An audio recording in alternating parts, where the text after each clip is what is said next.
नमस्कार, ज्योतिष परामर्श केंद्र जागेश्वर धाम के यूट्यूब चैनल पर आपका स्वागत है। मैं हूं ज्योतिषी भुवन चंद्र पांडे। प्रिय दर्शकों, आज हाजिर हूं लेकर बीमारी क्यों होती है।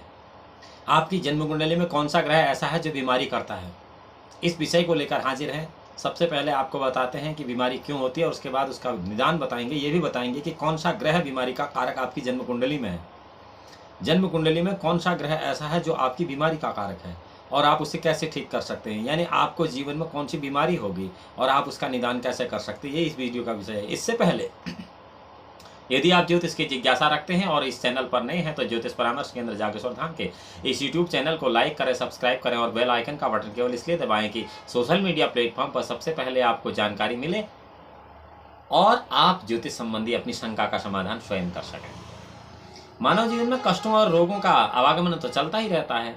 कुछ रोग सामयिक होते हैं, कुछ रोग कष्ट देकर चले जाते हैं, शरीर पर स्थायी प्रभाव छोड़कर चले जाते हैं। और कुछ जो रोग हैं वो अत्यधिक उग्र होते हैं, वो शरीर को बहुत ज़्यादा क्षति पहुंचा देते हैं, शरीर पर अपना प्रभाव चिन्ह भी छोड़कर चले जाते हैं। जैसे ऐसी बीमारियां कि जो फिर ठीक होने का नाम ही नहीं लेती हैं। तो ऐसी बीमारियां किन ग्रहों के कारण होती हैं और कौन सा ग्रह ऐसी बीमारी उत्पन्न करता है और आप कैसे उन ग्रहों को ठीक कर सकते हैं, यह सब इस वीडियो का विषय है। वर्तमान युग में प्राणरक्षक जो औषधियां हैं उनके बहुत ज़्यादा उपचार हैं, आविष्कार हो चुके हैं, किंतु वो सर्वसुलभ नहीं है। साधारण तौर पर साधारण आदमी के लिए अगर कोई आईसीयू में जाता तो एक हफ्ते में प्राइवेट अस्पतालों में तकरीबन 2-3-4 लाख रुपए का बिल आ जाता है। तो ऐसी स्थिति में कौन सा आदमी साधारण स्थिति में अपनी इन सुविधाओं का लाभ ले सकता है? कोई नहीं। ये कहने की बात है, लेकिन ज्योतिष अपने आप में एक ऐसा उपाय है कि आप स्वयं ही अपनी बीमारी को खुद ठीक कर सकते हैं और वो भी बहुत जड़ से नष्ट कर सकते हैं। यह इसलिए अत्यंत सर्वमान्य और सर्वसुलभ हो जाता है। ज्योतिष अपने आप में सर्वपूर्ण है और सभी रोगों का निदान इस ज्योतिष में उपलब्ध है।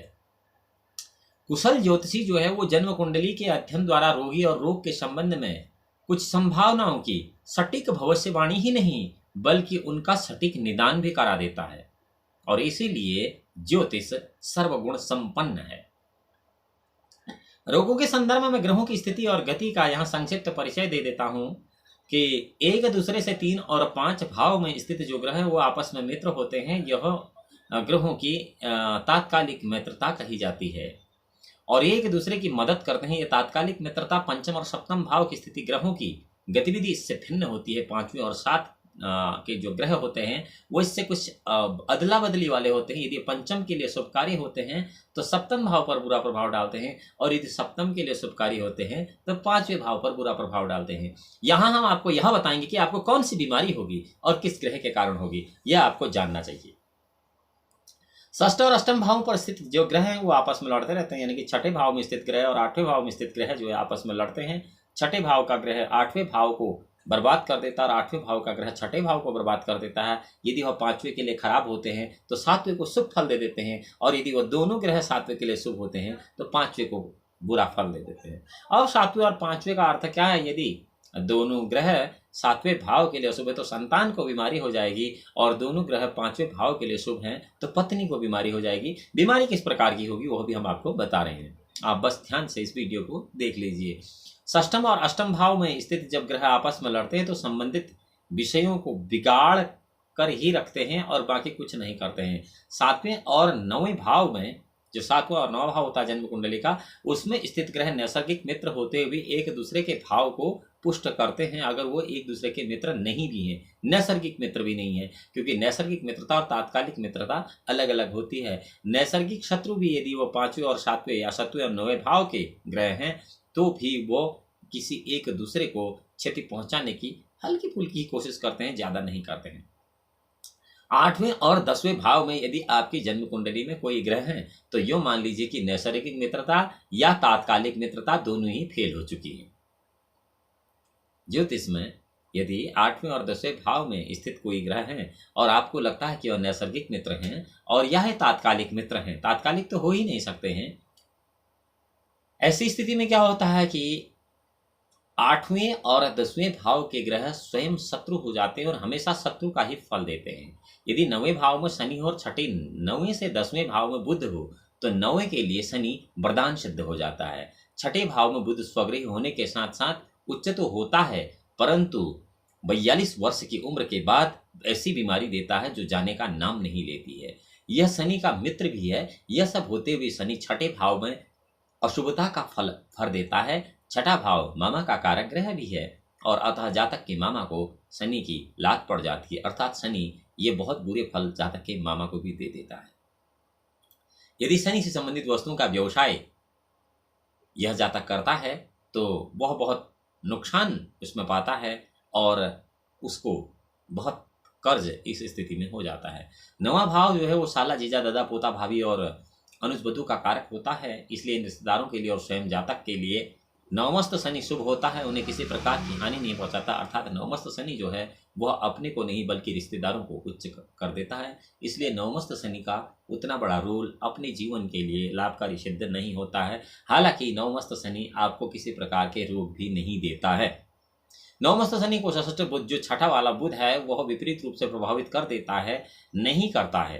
क्यों नहीं कर देता है? क्योंकि शनि उसके केवल आगे के 2 घरों में है। सामान्य ज्योतिष के अनुसार छठे भाव से 4 घर आगे 9वां भाव होता है नियमानुसार, परंतु यहाँ पर क्या होता है कि फलाफल है जिनका जब हम निष्कर्ष निकालते हैं कंक्लूजन पॉइंट के लिए तो हम भी उन घरों को नहीं गिनते हैं जिन घरों में ग्रह स्थित होते हैं। अन्यथा उन ग्रहों की गणना बहुत जरूरी होती है। जहाँ पर कोई ग्रह है वहाँ से एक गिनती करके माना जाता है, लेकिन जहाँ पर फल कथन तो विषय नहीं है, लेकिन जहाँ कंक्लूजन यानी कि जो रिपोर्ट जिसको हम लोग कहते हैं या फिर जहाँ पर निष्कर्ष निकाला जाता है, निष्कर्ष के लिए आपको वो घर छोड़ देने होते हैं जहाँ पर कि कोई घर होते हैं। उन्हीं घरों को गिना जाता है जो घर बीच में पड़ते हैं।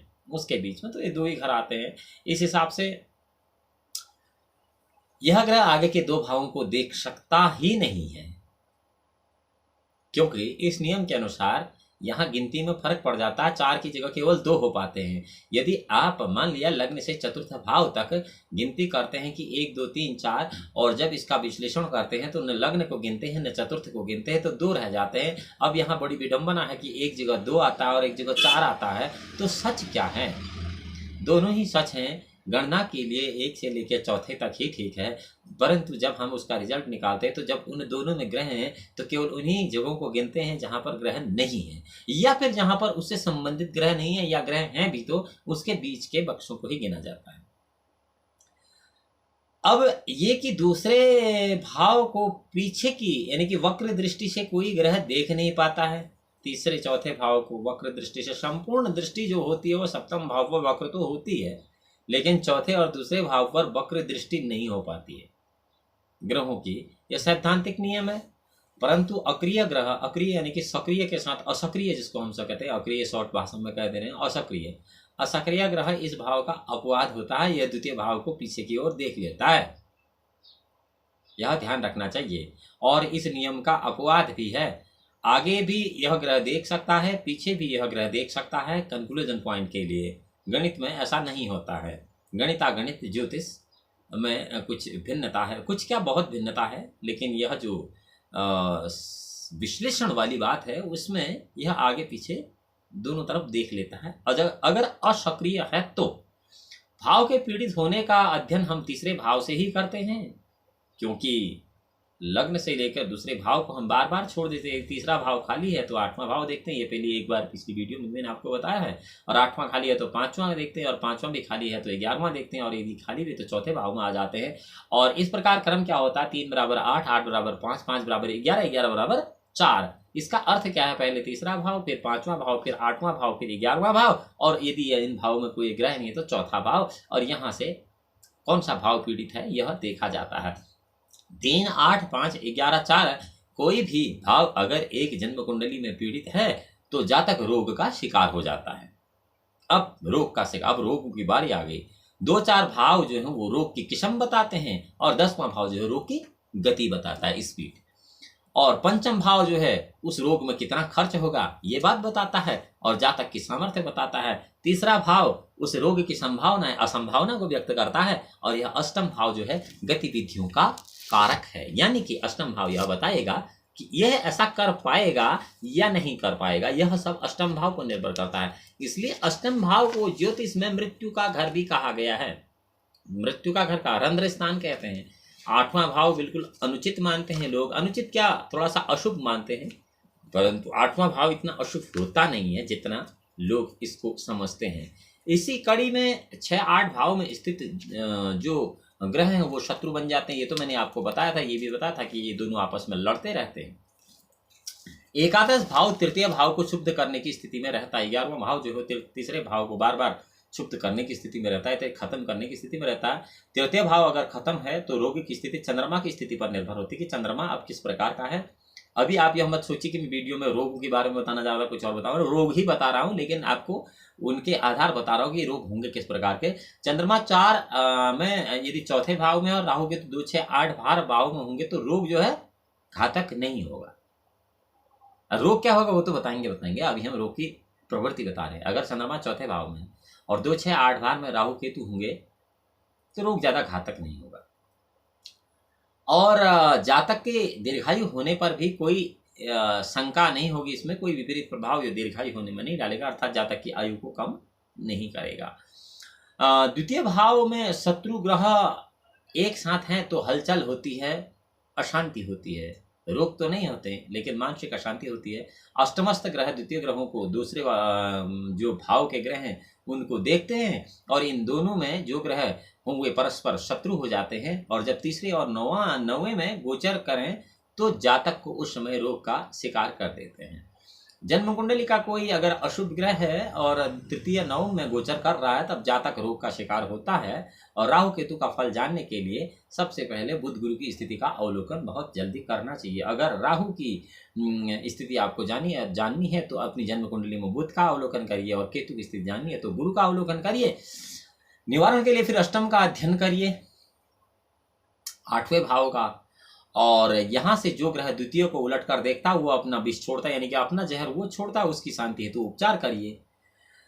यानी कि अगर दूसरे भाव में सूर्य है तो सूर्य का उपचार करिए, दूसरे भाव में चंद्रमा है तो चंद्रमा का उपचार करिए, मंगल जो भी ग्रह वहां बैठा उसका उपचार कीजिए, केवल 8वें भाव को ठीक करने के लिए। इससे रोग कम होगा, पूरी तरह से ठीक नहीं होगा लेकिन अल्प मात्रा में वो खत्म हो जाएगा, आपको नुकसान नहीं करेगा। इस घर में जो ग्रह पाप ग्रह हैं उनका उपचार करने से पूरी तरह ठीक हो जाएगा। 5वां खाली हुआ तो रोग की संभावना कतई नहीं होती है। 5वां घर अगर किसी जातक की जन्म कुंडली में खाली है तो उसे रोग की कोई संभावना नहीं होती, उसे किसी प्रकार का रोग होता ही नहीं है। यदि वो आपके सामने ये भी कहता है कि मैं रोगी हूँ तो इसका मतलब वो सीधी सीधी बात है, झूठ बोल रहा है। यदि रोग हुआ भी तो इधर आया उधर गया, बस हवा हवाई, उसका जातक के स्वास्थ्य पर नहीं के बराबर असर होता, कुछ भी असर नहीं होता है। और रही बात तृतीय राहु या केतु हो, तीसरा जो है अगर राहु या केतु है तो अष्टम का फल भी अशुभ है, तो राहु केतु द्वादशस्थ ग्रहों से निश्चय ही मदद ले लेते हैं, चाहे नैसर्गिक शत्रु ही क्यों न हो। अगर राहु या केतु में से कोई एक ग्रह तीसरे भाव में तो 12वें भाव के ग्रह से वो मदद लेते हैं, बुरे फल नहीं देते बल्कि अच्छे फल देते हैं, और 12वें भाव के ग्रह को भी अच्छा बना देते हैं और उसकी स्वयं मदद भी लेते हैं। यदि जन्म कुंडली में सूर्य 9वें भाव में, गुरु 9वें भाव में और सूर्य शुक्र 5वें भाव में, तो जातक के स्वास्थ्य को उस समय क्षति पहुंचती है जबकि गोचर वशात शुक्र या राहु केतु लग्न में प्रवेश करते हैं। यदि शुक्र या राहु केतु पंचमस्थ हो तो जातक के स्वास्थ्य को उस समय क्षति पहुंचती है जब गोचर वशात सूर्य गुरु लग्न में पहुंचते हैं। यदि गुरु 5वें भाव में है तो जातक के घर में किसी बच्चे के जन्म होने पर उसके स्वास्थ्य में सुधार हो जाता है। अब आपको बताते हैं रोगों के कारक ग्रह कौन है, यानी कि कौन सा ग्रह रोग उत्पन्न करता है। यदि सूर्य आपकी जन्म कुंडली में कब रोग उत्पन्न करेगा, सबसे पहला विषय यह है। यदि गुरु 6 और 12वें भाव में है तो सूर्य आपकी जन्म कुंडली में रोगों का कारक होगा, और हृदय की असाधारण धड़कन, पागलपन, मिर्गी, लकवा, रक्तचाप, इन रोगों का कारक सूर्य होगा। और चंद्रमा रोगों का कारक तब होगा जबकि हृदय के रोग और नेत्र रोग जो हैं ये चंद्रमा कराएगा, और मंगल पेट के रोग कराएगा, हैजा कराएगा, जिगर की बीमारियां कराएगा, बुध जो है चेचक कराएगा, सिर की बीमारी कराएगा, स्नायु दांत के रोग करा देगा और रक्तचाप बढ़ा देगा। जब सूर्य 6ठे भाव में, बुध द्वादश भाव में है तो ये रोग अवश्य होंगे। गुरु सांस की तकलीफ करा देगा, फेफड़ों के रोग और दमा जैसे रोगों को कराने में भी देवगुरु बृहस्पति समर्थ हैं। शुक्र चर्म रोग कराएगा, खुजली कराएगा, नाक विद्वानिश इसमें राहत मिलती है। शनि नयन ज्योति और कफ अर्थात रोशनी को खत्म करेगा। राहु बुखार कराएगा, मानसिक रोग कराएगा, चर्म रोग कराएगा। केतु जो है हाथ पांव में फोड़े, फुंसी, एलर्जी वगैरह जो मैथुन संबंधी रोग, कान के रोग, रीढ़ की हड्डी के रोग, यह सब केतु कराएगा। गुरु राहु की युति हो या गुरु बुध की युति आपकी जन्म कुंडली में हो तो फिर सांस की तकलीफ और दमा अवश्य आपको होगा। राहु केतु या राहु और चंद्रमा अगर यदि जन्म कुंडली में इकट्ठे युति है तो बवासीर, निमोनिया जैसी बीमारियां बार बार होंगी। और गुरु राहु सूर्य शुक्र या बुध गुरु अगर यदि एक साथ है तो टीबी, जिसको हम क्षय रोग कहते हैं, दमा कहते हैं, इस रोग के कारक हो जाते हैं। चंद्रमा, बुध, मंगल, शुक्र, शनि, राहु जो हैं ये उल्टी दस्ते, रक्त विकार और नपुंसकता फैलाते हैं, इसमें कोई संशय नहीं है। प्रिय दर्शकों, आज मैंने आपको संक्षिप्त रूप से यह बताया कि जन्म कुंडली में 9 ग्रह, जिनमें से 2 ग्रह सूर्य और चंद्रमा, बाकी के 5 तारे मंगल, बुध, गुरु, शुक्र, शनि और 2 पात ग्रह राहु और केतु हैं। यह किस प्रकार आपको रोग प्रदान करते हैं और किन स्थितियों में रोग प्रदान करते हैं, किस प्रकार का करते हैं, यह सब बताया। अब आपको बताते हैं रोगों का निवारण। यदि आपको रोगों का निवारण करना है तो आप सबसे पहले तो जो पिछली इसी वीडियो में मैंने आपको बताया कि कौन सा ग्रह आपके रोग का कारक है, उस ग्रह को ढूंढ लीजिए, जो कि इस वीडियो में मैंने अभी विस्तृत रूप से बता दिया है। उसके बाद संबंधित ग्रह का जाप आप किसी विशिष्ट ब्राह्मण द्वारा एक बार कराइए, आजीवन आपको संबंधित रोग कभी नहीं होगा। लेकिन यह सब सविधि एक बार कराना आवश्यक है, अन्यथा केवल समय और पैसे की बर्बादी भी है। इसलिए आपको ध्यानपूर्वक इसका उपाय करा लेना चाहिए। अगली वीडियो में फिर हम आपसे एक नया विषय लेकर मुखातिब होते हैं। तब तक, जब तक की अगली वीडियो में हम आपसे मिलते हैं, भगवान भोलेनाथ आपका परम कल्याण करें। तब तक के लिए नमस्कार।